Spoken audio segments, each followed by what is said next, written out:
चलिए, तो हम लोग अपना पढ़ाई अब आगे बढ़ाएं। हम लोग कुछ कुछ चीज़ें पढ़ चुके थे, जिसमें आपको देखा जाए तो हम पिछले क्लास में चैप्टर्स का नाम पढ़ा दिए थे। नहीं, कौन कौन से चैप्टर हम लोग को पढ़ने हैं उनको हम आपको बता दिए थे, ठीक है। सेकेंड चीज अगर देखें हम लोग, तो सेकेंड आपको हम पिछले क्लास में ये पढ़ाए थे, यानी परमाणु संख्या और परमाणु द्रव्यमान हम कहे थे याद करके आने के लिए। उसका एक लिस्ट हम लोग तैयार किए थे, और वो लिस्ट आपको हम कहे थे कि वो याद करके आप आइएगा। नहीं, तो कुछ परमाणु संख्या परमाणु द्रव्यमान लिखे हुए थे, सिर्फ उन्हीं को याद करना था, यही ना हम लोग बताए थे। बात समझ में आ रहा है? साथ साथ थोड़ा सा हम बताए थे आपको कि इलेक्ट्रॉन प्रोटॉन न्यूट्रॉन के कुछ प्रॉपर्टी होते हैं, उनको याद करना था। तो यहां तक हम लोग पढ़ लिए थे, अब इसके आगे हम लोग चल रहे हैं, ठीक है। चलो ध्यान दो, यहां से तुम अगर ध्यान दोगे,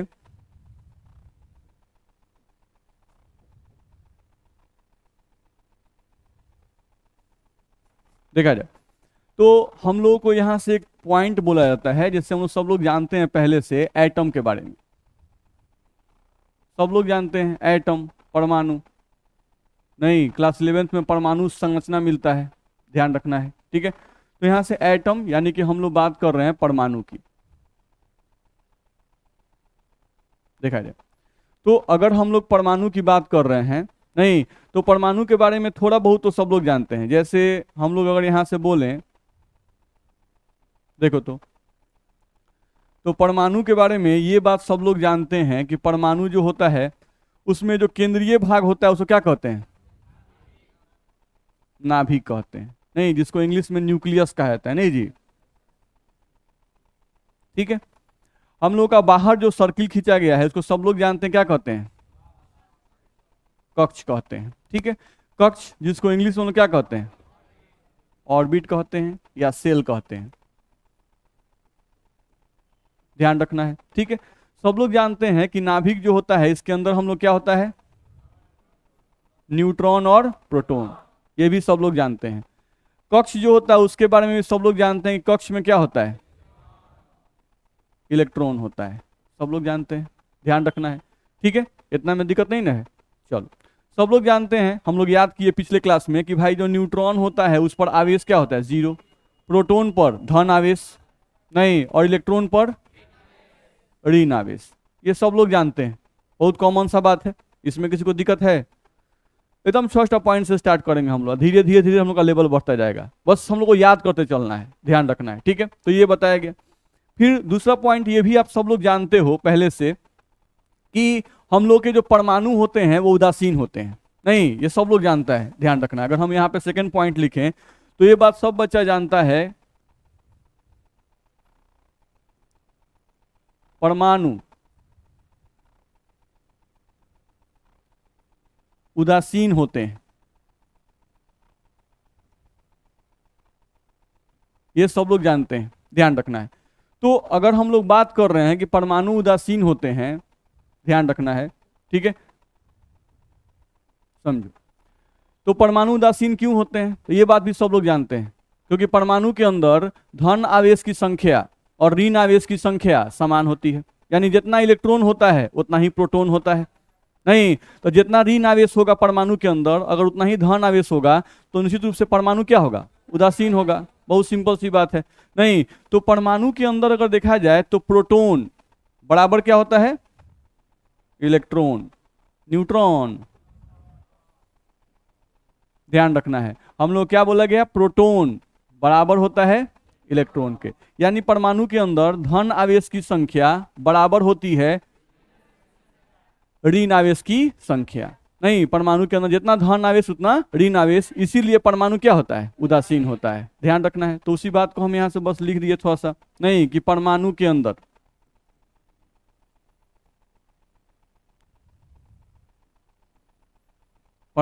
अंदर इलेक्ट्रॉन तथा प्रोटॉन की संख्या समान होती है, समान होती है, इसीलिए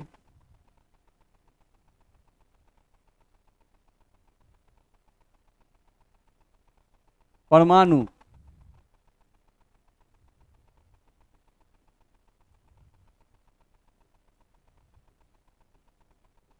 उदासीन होते हैं।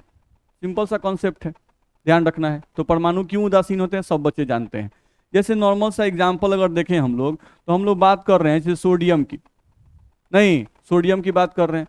तो अगर सोडियम का हम लोग देखें अगर, तो सोडियम में 11 प्रोटॉन और साथ साथ 11 इलेक्ट्रॉन। तो 11 प्रोटॉन और 11 इलेक्ट्रॉन है, अगर इन दोनों को ऐड करेंगे तो आवेश क्या आएगा? 0, क्योंकि हम लोग जानते हैं कि प्रोटॉन और इलेक्ट्रॉन एक दूसरे के प्रभाव को क्या करते हैं? खत्म कर देते हैं, ध्यान रखना है। तो 11 प्रोटॉन और 11 इलेक्ट्रॉन है, तो सोडियम क्या होगा? उदासीन होगा, ध्यान रखना है। तो कोई भी परमाणु उदासीन होता है, क्यों उदासीन है? क्योंकि उसमें प्रोटॉन और इलेक्ट्रॉन की संख्या क्या होती है? समान होती है। बहुत कॉमन सा कॉन्सेप्ट है, ठीक। चलो अब थोड़ा दूसरे पॉइंट पे हम लोग आ जाएं। देखो तो यहां से ध्यान दें, तो जो बात हम लोग बोले उसी बात को यहाँ लिखा भी हुआ है, किसी भी परमाणु में इलेक्ट्रॉन तथा प्रोटॉन की संख्या समान होती है, अर्थात धन आवेश की संख्या ऋण आवेशों की संख्या के समान होती है। इसी कारण से परमाणु क्या होते हैं? उदासीन होते हैं। जो पॉइंट हम लोग बोल रहे थे वही लिखा भी हुआ है। जैसे हम आयरन को ही बोले, नहीं तो आयरन में हम लोग का 26 प्रोटॉन और 26 इलेक्ट्रॉन होता है, तो आवेश क्या आएगा? 0, ध्यान रखना है। दिक्कत है? चलो आगे बढ़ सकते हैं अब यहाँ से दूसरे पॉइंट पे। अब दूसरा एक हम लोग का पॉइंट इसमें दिया गया, परमाणु संख्या यानी एटॉमिक नंबर। परमाणु संख्या यानी कि एटॉमिक नंबर, जिसको रिप्रेजेंट करते हैं जेड से। नहीं, परमाणु संख्या सुना हुआ नाम है? नहीं, परमाणु संख्या जिसको जेड से दर्शाते हैं, ठीक है। तो हम लोग को सिर्फ ये ध्यान रखना है, यहाँ लिखा भी हुआ है, उसी को हम लोग यहाँ साइड में समझ रहे हैं और उसको देख लेंगे। देखो, परमाणु संख्या को दर्शाते हैं जेड से, और परमाणु संख्या बराबर होता है प्रोटॉन की संख्या। परमाणु संख्या बराबर होता है प्रोटॉन्स की संख्या, या परमाणु संख्या बराबर होता है इलेक्ट्रॉन्स की संख्या। परमाणु संख्या बराबर होता है इलेक्ट्रॉन्स की संख्या। लेकिन प्रोटॉन और इलेक्ट्रॉन बराबर कब होते हैं? जब परमाणु उदासीन होता है। जब परमाणु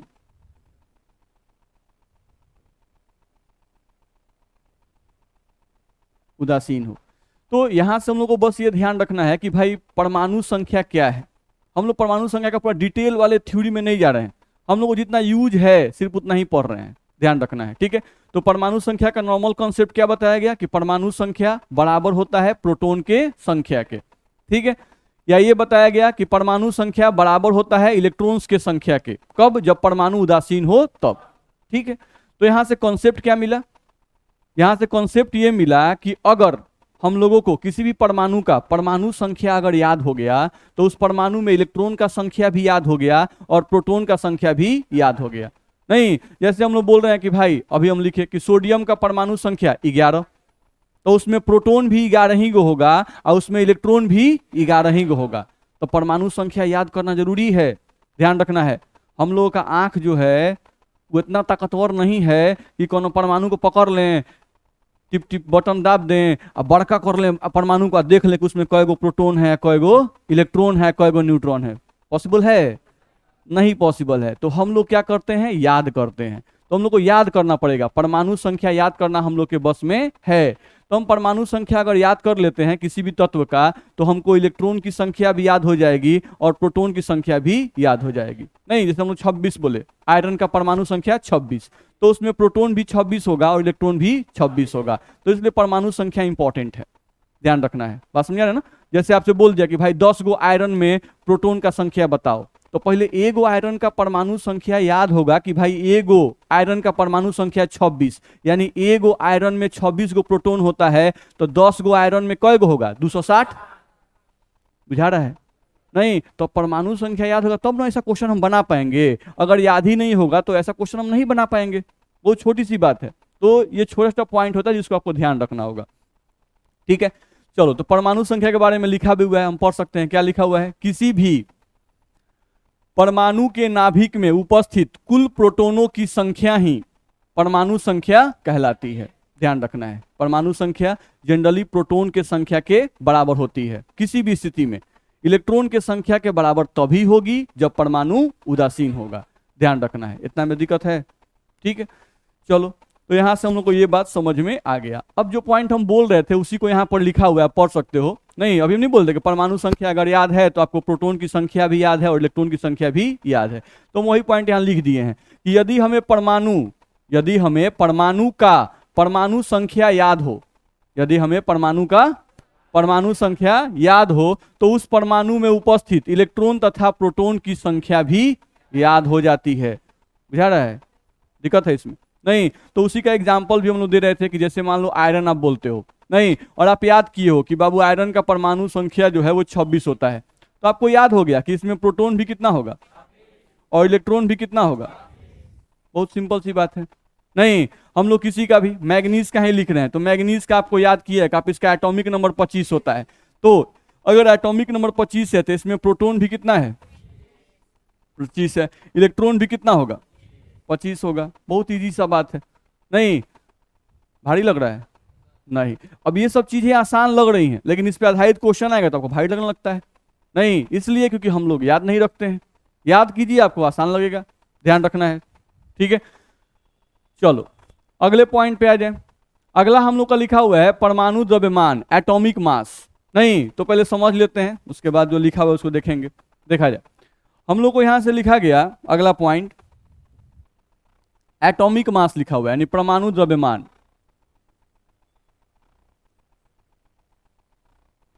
ये सब बेसिक है, बस थोड़ा थोड़ा आप ध्यान रखेंगे, नहीं तो हम लोग को आसानी रहेगा, ध्यान रखना है। ठीक है, फिर हम लोगों का तो आएगा ही, आपको चैप्टर्स पे तुरंत आ जाइएगा, लेकिन इन चैप्टर्स में इनका यूज पूरा आएगा, आपको ध्यान रखना है।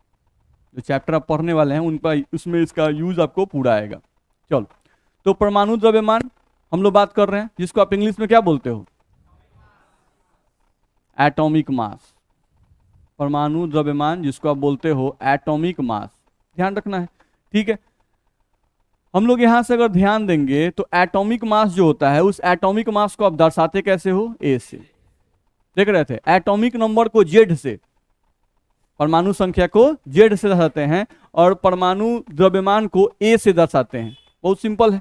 ठीक है, जहां पर किसी को दिक्कत होगा बाबू एकदम हाथ उठा के पूछना है, बस में आ रहा है। ऐसे ही सब बहुत बेसिक चल रहा है, कहीं भी दिक्कत नहीं होना चाहिए, लेकिन फिर भी दिक्कत किसी को हो, कोई परेशानी हो तो पूछना है। ठीक है, चलो, तो एटॉमिक मास को ए से रिप्रेजेंट करते हैं। ठीक है, चलो अब यहां से अगर देखा जाए तो एटॉमिक मास ए के लिए हम लोग कहा गया कि एटॉमिक मास बराबर होता है प्रोटॉन प्लस न्यूट्रॉन, यानी कि किसी भी परमाणु में प्रोटॉन की संख्या और न्यूट्रॉन की संख्या को अगर तुम जोड़ देते हो तो जोड़ने से तुमको एटॉमिक मास यानी कि परमाणु द्रव्यमान तुमको निकल जाएगा। सिंपल सी बात है।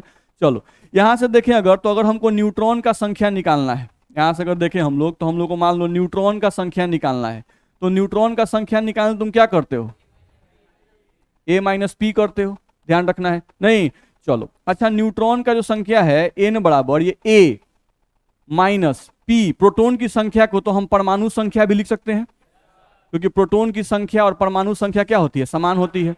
तो यहां से हम लिख सकते हैं कि न्यूट्रॉन की संख्या बराबर परमाणु द्रव्यमान, ए का मतलब माइनस परमाणु संख्या।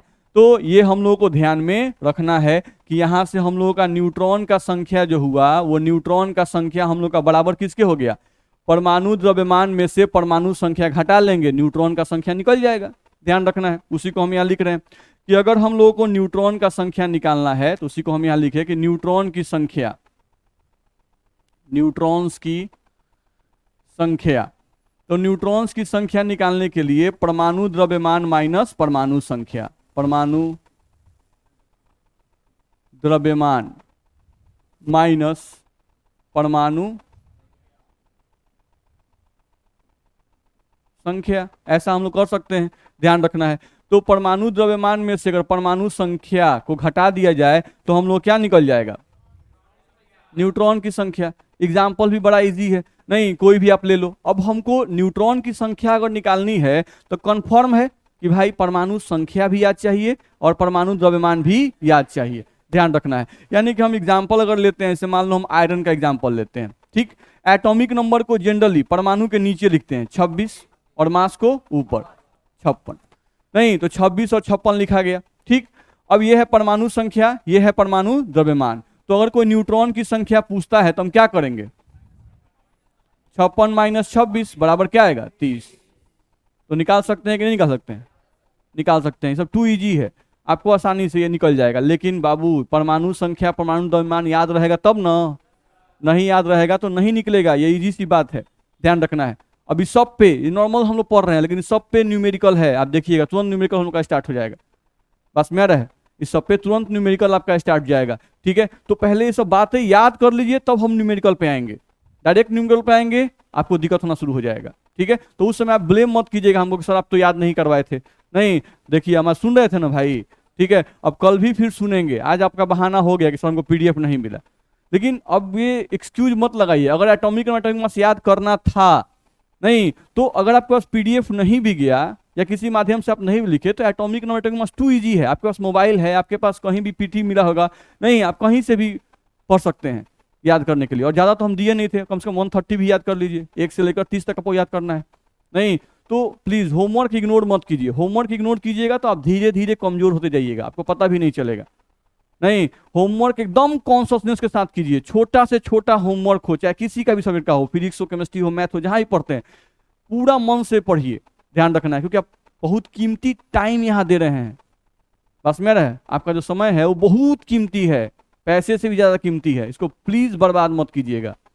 तो पूरा कोशिश कीजिए कि कहीं भी होमवर्क मिलता है ना, पूरा स्ट्रेंथ से याद कीजिए, आप एकदम अच्छे हो जाइएगा और आपको मन लगने लगेगा पढ़ाई में, जो आपको पढ़ाई समझ में आने लगेगा। तो कोशिश कीजिए कि होमवर्क मिले तो उसको करें। बस मेरा जहाँ दिक्कत है वहाँ पूछें, ये करने लगिएगा ना आप अच्छे हो जाइएगा। जैसे बहुत बच्चे केमिस्ट्री नहीं आता है, अरे एकदम कहने का है, आपको आने लगेगा, इस बात का हम दावा करते हैं। बस मेरा आपको समझ में आने लगेगा, लेकिन आप मेरे साथ चलिए, हम बहुत छोटा लेवल से स्टार्ट कर रहे हैं। बस मेरे साथ चलिए, प्लीज़ याद कीजिए। हम पहला ही क्लास से कहते कि याद कीजिए, नहीं याद करेंगे कमज़ोर होते जाइएगा, आपको पता नहीं चलेगा और बाद में ये भारी हो जाएगा। क्योंकि आपको लगता है कि हम बाद में ऐसे ही बबुआ की तरह पढ़ाते रहेंगे, ऐसे नहीं होता है। इसका लेवल बढ़ेगा, हम यही आराम से पढ़ाएंगे, यही स्पीड से पढ़ाएंगे, लेकिन लेवल बढ़ेगा, क्वेश्चन जब बढ़ेगा तो आपको जब पीछे का चीज़ नहीं याद रहेगा तो ये चीज़ भारी लगने लगेगा। तो हम इसलिए पहले से तैयार कर रहे हैं आपको कि आप जो जो चीज़ हम बताएं बस वो याद कर जाइए, और उसके बाद आपको कभी ऐसा नहीं लगेगा कि अच्छा मेरा नहीं पढ़ा हुआ है। ठीक है, चलिए, तो ये बात आप समझ गए। तो न्यूट्रॉन की संख्या अगर हम लोग को निकालनी है तो हम निकाल सकते हैं ना, बहुत सिंपल है, आसानी से हम लोग निकाल सकते हैं। चलो, यहां से सिंपल सा क्वेश्चन दिया गया है कि निम्नलिखित परमाणुओं में इलेक्ट्रॉन, प्रोटॉन तथा न्यूट्रॉन की संख्या ज्ञात करें। आसान सा क्वेश्चन है, बना सकते हैं आप लोग? नहीं तो इसको आपको बना लेना है अपने से। ठीक है, जैसे कोई भी इसमें दिया गया, जैसे मान लो Mn ही लिखा हुआ है, हमको एग्जाम्पल कर लिए, Mn दे दिया गया। अब Mn का एटॉमिक नंबर याद चाहिए 25, एटॉमिक मास याद चाहिए 55। ये दो चीजें आपको याद चाहिए। नहीं, अब हमको याद है कि एटॉमिक नंबर मैग्नीज का 25 होता है, तो इलेक्ट्रॉन भी 25 होगा, प्रोटॉन भी 25 होगा। नहीं, और न्यूट्रॉन निकालना है तो 55 माइनस 25 कर देंगे, तो 55 माइनस 25 करेंगे तो क्या आएगा 30। तो बहुत ही सिंपल सा क्वेश्चन दिए हैं, अभी ये न्यूमेरिकल नहीं है, अभी ये सिंपल क्वेश्चन दिया आपके प्रैक्टिस के लिए। बस मेरा है, तो आपको क्या करना है, इलेक्ट्रॉन, प्रोटॉन, न्यूट्रॉन की संख्या निकल जाएगी नहीं निकलेगी? निकल जाएगी। तो पहला होमवर्क आपको आ गया कि भाई 10 क्वेश्चन है, बस आप इजीली इसको बना लेंगे। ठीक, आगे बढ़ सकते हैं। चलो देखा जाए। अब यहां से अगर देखें हम लोग, तो हम लोग को थोड़ा सा बताया गया है आयन के बारे में, लेकिन आयन से पहले थोड़ा सा अणु के बारे में चेक कर तो ज़्यादा अच्छा रहे। आयन हम लोग थोड़ा सा और आगे आएंगे, जब अणु के बारे में पढ़ लेंगे ना, तो परमाणविक आयन भी पढ़ लेंगे और आणविक आयन भी पढ़ लेंगे, दोनों का यूज एक साथ कर लेंगे। ठीक है, तो अभी तक हम लोग क्या पढ़े कि भाई हम लोग को 1 से लेकर 30 तक का कम से कम परमाणु संख्या, परमाणु द्रव्यमान याद चाहिए। दूसरा हम पढ़े कि हमको इलेक्ट्रॉन, प्रोटॉन और न्यूट्रॉन का नॉर्मल, सापेक्ष आवेश, निरपेक्ष आवेश, सापेक्ष भार और निरपेक्ष भार याद चाहिए, ये हम लोग बताए। फिर हम सिंपली ये बताया कि किसी भी एटम का एटॉमिक नंबर अगर आपको याद है तो उस एटम का आपको इलेक्ट्रॉन भी याद जाता है और प्रोटॉन भी याद हो जाता है, ये हम पढ़ा दिए। फिर हम आपको ये पढ़ा दिए कि एटॉमिक मास यानी परमाणु द्रव्यमान। नहीं, अगर हमको किसी परमाणु का याद है और परमाणु संख्या याद है तो हम उसे न्यूट्रॉन का संख्या भी निकाल सकते हैं। न्यूट्रॉन का संख्या कैसे निकलता है? नहीं, तो परमाणु द्रव्यमान में से परमाणु संख्या को घटा देते हैं, न्यूट्रॉन का संख्या निकल जाता है। इस सब में कोई भी भारी चीज नहीं है, एकदम आसान चीज है। चलो, अब यहां से हम लोग को आता है कि अणु यानी मॉलिक्यूल किसे कहते हैं। ठीक है, तो मॉलिक्यूल के लिए देखा जाए तो यहां से हम लोग क्या कहा जाता है कि परमाणु क्या होते हैं? अकेले। परमाणु क्या होता है? अकेला। नहीं, जैसे मान लो नॉर्मल एग्जांपल हम बोले कि मान लो हम यहाँ पे ऑक्सीजन लिखे हुए हैं, नहीं अकेला है, तो ये हमारा क्या है? ये हमारा परमाणु है। हम यहाँ पे एक और ऑक्सीजन लिखे हुए हैं, ये भी आपका क्या है? अकेला है। तो ये भी आपका परमाणु है, ध्यान रखना। ये दोनों ही आपके क्या है, परमाणु हैं। अब इन दोनों परमाणुओं को कंबाइंड किए हम और कंबाइंड कर दिए तो हमारा क्या बना, O2। नहीं, तो जब दो परमाणु यहाँ पे कंबाइन कर गए तो एक नया पदार्थ बना। ये नया पदार्थ हमारा क्या है, अणु। मेरी बात समझ में आ रही है? नहीं, जैसे नॉर्मली हम लोग बोले तो मान लो हम यहाँ सोडियम लेते हैं, ठीक है, तो सोडियम अकेला लिखा हुआ है तो ये क्या है, परमाणु। नहीं, आप यहाँ पे क्लोरीन लिख रहे हैं तो क्लोरीन भी क्या है आपका, परमाणु।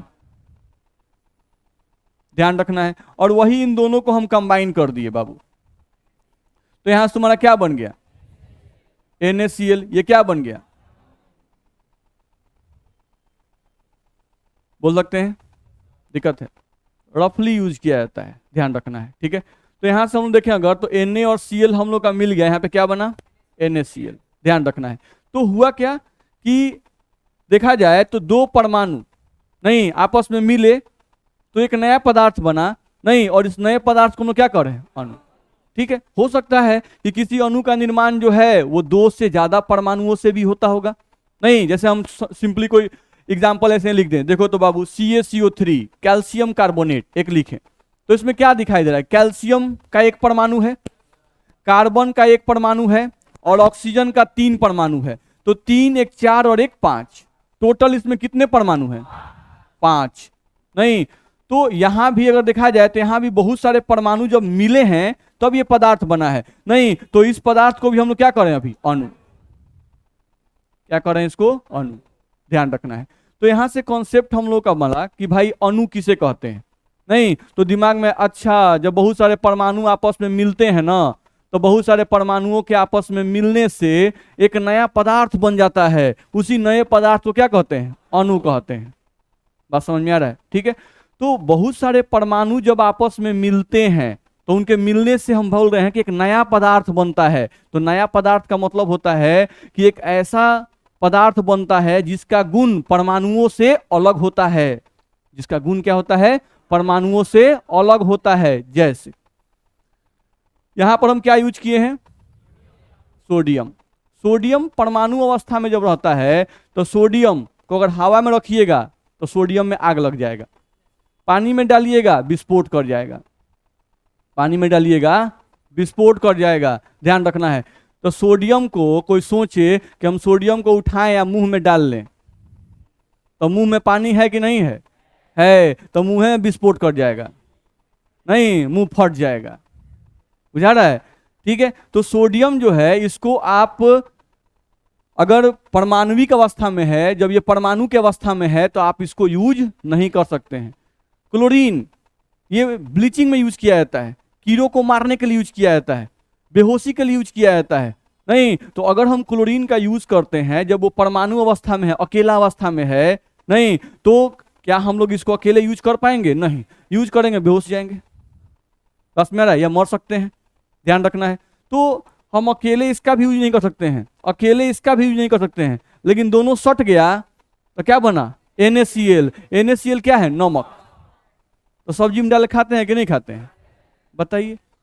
नहीं, तो अंतर है, क्योंकि देखो ये क्या है, सोडियम क्या है, धातु, धातु, और धातु जो होता है वो क्षार होता है, यानी बेस होता है। और क्लोरीन जो है ये अधातु है, और अधातु जो होता है वो अम्ल होता है, एसिड होता है। नहीं, तो यहां पे जब क्षार और अम्ल आपस में मिलते हैं तो लवण बनता है, यानी कि नमक बनता है। ध्यान रखना है। तो NaCl जो आपका बना, ये क्या बना, लवण बना, जिसको आप रफली नमक भी कहते हो। नहीं, ध्यान रखना है। तो एसिड और बेस, अम्ल और क्षार जब आपस में अभिक्रिया करते हैं तो अम्ल क्षार के गुण को खत्म कर देता है और क्षार अम्ल के गुण को खत्म कर देता है। नहीं, और ये एक उदासीन कण का निर्माण करते हैं। इसीलिए अम्ल और क्षार के अभिक्रिया को देखिए कहता है उदासीनीकरण अभिक्रिया या न्यूट्रलाइजेशन रिएक्शन, इंग्लिश में बोले तो। बात समझ में आ रहा है? नहीं, यानी एक दूसरे को उदासीन कर देते हैं, ये इसके प्रभाव को नष्ट कर देता है और ये इसके प्रभाव को नष्ट कर देता है। अब NaCl आप नमक में डालिए, खाइए, आपको कोई दिक्कत नहीं है। मेरी बात समझ में आ रही है? तो ये एक नया पदार्थ बना कि नहीं बना, बना। तो इसीलिए बोला गया कि जब दो या दो से ज्यादा परमाणु आपस में मिलते हैं और मिलकर किसी नए पदार्थ का निर्माण करते हैं तो उस नए पदार्थ को ही क्या कहते हैं? अणु कहते हैं। बड़ा सिंपल सा बात है, वही लिखा भी हुआ है। देखो, दो या दो से ज्यादा परमाणु जब आपस में मिलकर किसी नए पदार्थ का निर्माण करते हैं तो उस नए पदार्थ को क्या कहते हैं? अणु कहते हैं। किसी बच्चे को दिक्कत है तो जिनको भी दिक्कत होगा वो क्लास में हैंड रेज करेंगे कि भाई हमको दिक्कत हो रहा है, हमको नहीं बुझा रहा है, ठीक है, वो पूछ सकते हैं क्वेश्चन। आगे हम बढ़ सकते हैं। चल, यहां से हम लोग आ जाए तो यहां से लिखा हुआ है अणुओं में इलेक्ट्रॉन की संख्या, नहीं, number of electrons in A molecule. चलो समझा जाए, number of electrons in A molecule क्या है भाई? तो ये भी टोटली डिपेंड है, ये टोटली डिपेंड है कि आपको परमाणु संख्या याद है या नहीं। जैसे देखो, हम लोग यहाँ पर सिंपल सा एग्जांपल लेते हैं। जैसे मान लो हम लेते हैं यहाँ पर CaCO3, ठीक है, CaCO3 जिसको आप बोलते हो कैल्शियम कार्बोनेट। इसको आप क्या बोलते हो? कैल्शियम कार्बोनेट, ठीक है, ध्यान रखना है। अब कैल्शियम कार्बोनेट में हमको कोई बोल दिया कि भाई इसमें इलेक्ट्रॉन का संख्या निकालना है। ये जो कैल्शियम कार्बोनेट है आपका, इस कैल्शियम कार्बोनेट में क्या निकालना है? इलेक्ट्रॉन की संख्या आपको ज्ञात करनी है, ठीक है। तो हम लोग तो अभी पढ़े थे थोड़ा देर पहले कि किसी भी परमाणु में अगर इलेक्ट्रॉन का संख्या निकालना है तो बस परमाणु संख्या याद कर लो। परमाणु संख्या के बराबर ही तो इलेक्ट्रॉन का संख्या होता है, यही ना बताया गया। जैसे सोडियम है तो सोडियम का परमाणु संख्या 11, तो सोडियम में इलेक्ट्रॉन भी 11 और प्रोटॉन भी 11, यही याद किए हैं। तो अगर CaCO3 में हमको बोल दिया इलेक्ट्रॉन का संख्या निकालना है, देखो तो कैल्शियम का परमाणु संख्या कितना? 20, तो इसमें इलेक्ट्रॉन भी कई गो? चलिए, कार्बन का परमाणु संख्या, तो इसमें इलेक्ट्रॉन भी कई गो? चलिए, ऑक्सीजन का तो 3 गो है, तो 3 का 24 होगा कि नहीं होगा? तो यहां से अगर देखें हम लोग तो 24, 6, 30 और 20, 50 इलेक्ट्रॉन का संख्या हम लोग का हो जाएगा किसमें? CaCO3 में। बोलो इसमें दिक्कत है?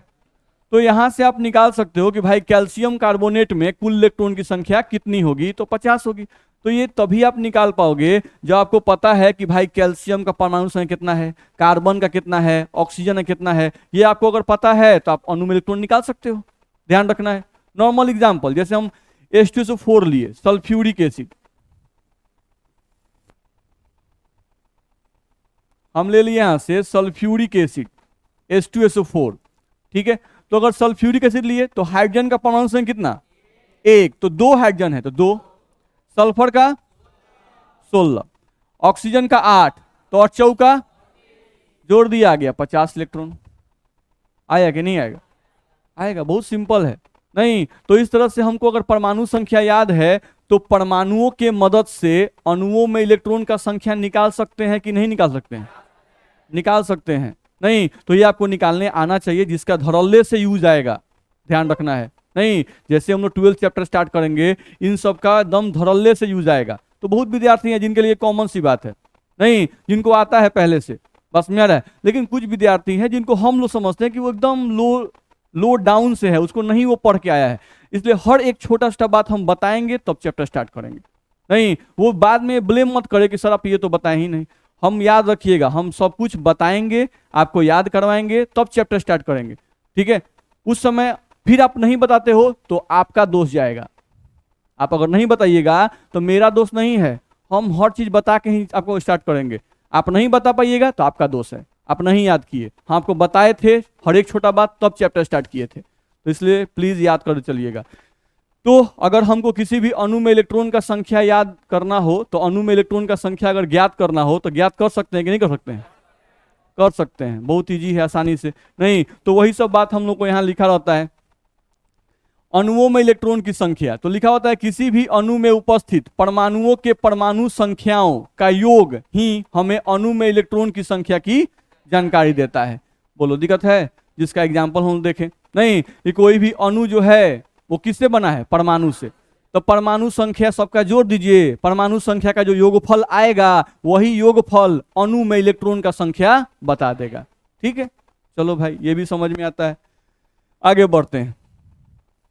अगला हम लोग को लिखा है इसमें आणविक द्रव्यमान, मॉलिक्यूलर मास। तो ये भी बिल्कुल वही है, अगर आपको परमाणु द्रव्यमान याद है तो आणविक द्रव्यमान निकल जाएगा। नहीं, जैसे एग्जांपल के लिए अभी हम निकाले थे कैल्शियम कार्बोनेट का ही, चेक करते हैं CaCO3। अब हमको इसको देखा जाए तो हमको इसका भार निकालना है, कि CaCO3 का हमको भार निकालना है। बहुत ये सब यूज में आएगा बाबू, ध्यान रखना है। नहीं, और जितना जो पढ़ने वाले हैं ना फिजिकल का, उस सब में ये सब एकदम कॉमनली आएगा। ठीक है, चलो। तो जैसे कैल्शियम का परमाणु द्रव्यमान कितना 40, कार्बन का कितना 12, और एक ऑक्सीजन का होता है 16, तो 3 का 16 तिया 48, तो प्लस में यहाँ पे 48 डालेंगे, बराबर में आ गया 100। एटॉमिक मास का यूनिट हम लेते हैं AMU, या आजकल U यूज किया जाता है 100 U, ध्यान रखना है। तो CaCO3 जो है, कैल्शियम कार्बोनेट जो है, उसका कोई पूछेगा कि भाई हमको अगर तुम इसका आणविक द्रव्यमान बताओ, तो सबका परमाणु द्रव्यमान अगर याद होगा, नहीं सबके परमाणु द्रव्यमान को अगर जोड़ देंगे तो निकल जाएगा कि नहीं निकल जाएगा? निकल जाएगा भाई। नहीं, जैसे मान लो हम लेते हैं यहां से ग्लूकोज C6O6, नहीं इसको हम लोग कहते हैं ग्लूकोज, ये दिया गया। तो अगर ग्लूकोज हम लोग को दिया हुआ है, नहीं तो हम जानते हैं एक कार्बन का भार 12, नहीं तो 6 कार्बन का भार 12 72, एक हाइड्रोजन का भार 1, तो 12 हाइड्रोजन का भार, एक ऑक्सीजन का भार 16, तो 16 छक, नहीं जोड़ दिए 180 AMU। बात समझ में आ रहा है? नहीं तो ग्लूकोज का भार हम कितना आ गया 180 AMU। नहीं, ये हम लोग को ध्यान में रखना होगा। जैसे नॉर्मल एग्जांपल हम लोग को लिया गया चीनी C12 H22 O11, ये आपका चीनी है, शुगर, ध्यान रखना है। नहीं तो निकाल सकते, एक कार्बन जो होता है इसका भार होता है 12, तो 12 गुना 12 करेंगे, लिख दिए पहले, 1 गुना 22 करेंगे और 16 गुना 11 करेंगे, 176 आएगा। ये 144 हो जाएगा, ये 22 हो जाएगा, और ये 176, 342 AMU। बात समझ में आ रही है? नहीं तो ग्लूकोज का अनुभार कितना 180। याद रहे, आणविक द्रव्यमान परमाणुविक द्रव्यमान से भी, यानी जो आप अणु में इलेक्ट्रॉन निकालना सीखे, नहीं अणु में जो इलेक्ट्रॉन निकालना सीखे, उन सब से भी ज्यादा यूज बार बार आएगा आणविक द्रव्यमान का। नहीं तो आणविक द्रव्यमान में कुछ ऐसे हैं जिनको हम लोग डायरेक्टली याद रखेंगे। नहीं, आणविक द्रव्यमान में कुछ ऐसे हैं जिनको हम लोग डायरेक्टली याद रखेंगे। जैसे मोस्ट कॉमन जो हम चैप्टर बनाएंगे या जो बोर्ड एग्जाम में क्वेश्चन आता है, उसमें कौन कौन से ऐसे हैं जो बार बार यूज में आते हैं, नहीं तो केयर करना है। जैसे बहुत बार रिपीटेबल है ग्लूकोज, नहीं तो ग्लूकोज जो है इसका एकदम याद रखेंगे C6H12O6, ये फॉर्मूला होता है और भार इसका 180 AMU। ये बार बार यूज होगा, हम निकालेंगे नहीं, हम याद कर लेंगे सीधे कि भाई ग्लूकोज का 180 होता है। न्यूमेरिकल में ले उतना हमारे पास समय नहीं है, हम लोग कुछ चीजें जो बार बार यूज में आती हैं उनको रट जाएंगे, याद कर जाएंगे, ध्यान रखना है। तो ग्लूकोज, जैसे मोस्ट कॉमन आपका शुगर,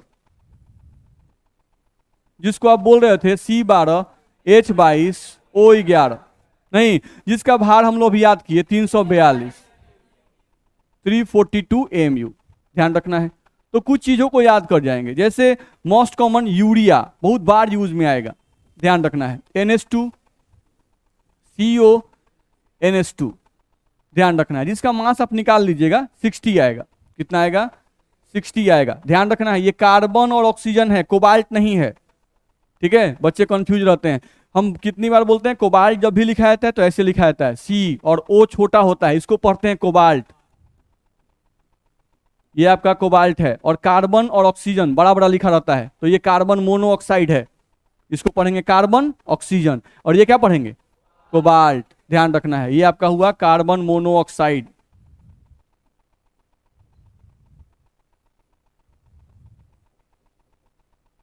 बोलो मेरी बात समझ में आ रही है?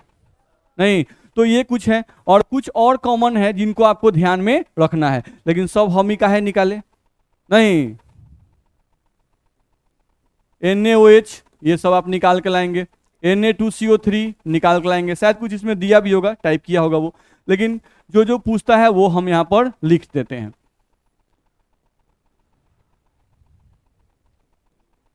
जो आपके न्यूमेरिकल में बार बार आएंगे उनको हम यहां पर लिख रहे हैं।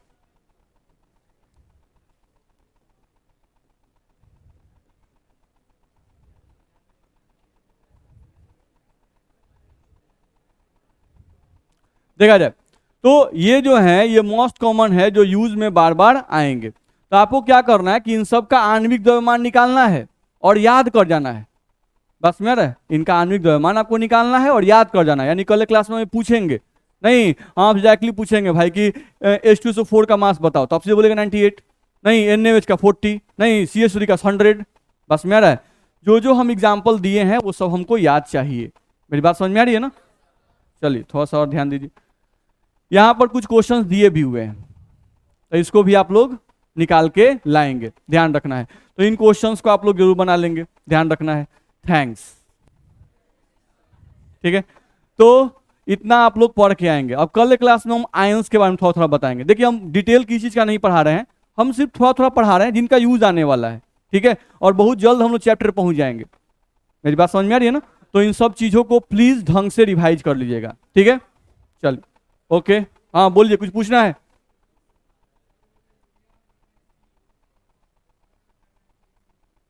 CO एक साथ है, कार्बन ऑक्सीजन फॉर्मूला है, तो मॉलिक्यूल में सब चिपके रहते हैं, एक साथ ही लिखेंगे। ठीक है, चलिए जो लोग ज्वाइन नहीं होंगे वो लोग जरूर ज्वाइन हो जाएंगे, क्योंकि फिर जो लोग नहीं लिखे होंगे तो ये होगा कि उनके पास ये PDF चला जाएगा। और ध्यान रखिए, जैसे पूछने के लिए आप पिटा रहे हैं, ध्यान रखिएगा कॉपी फेयर आपका होना चाहिए। अगर हम कॉपी चेक किए और जितना हम पढ़ा रहे हैं आपके कॉपी में नोट नहीं मिला तो ध्यान रखिएगा। बस मेरा है, तो हमको कॉपी आपका फेयर चाहिए। मेरी बात समझ रहे हैं ना? जितना हम पढ़ा रहे हैं ये सब आपके कॉपी में नोटेड होना चाहिए, ध्यान रखिएगा। ये नहीं कि छोड़ दिया अच्छा ठीक है मिलिए गया PDF, अच्छा कल ही उतारेंगे, तो ध्यान रखिएगा। औचक निरीक्षण में जगह धरा गए तो यह पिटा जाइएगा। इसलिए रोज का रोज अपना फेयर कर लीजिएगा भाई, हम पहले हिदायत कर दे रहे हैं। ठीक है, चलिए अब जा सकते हैं आप।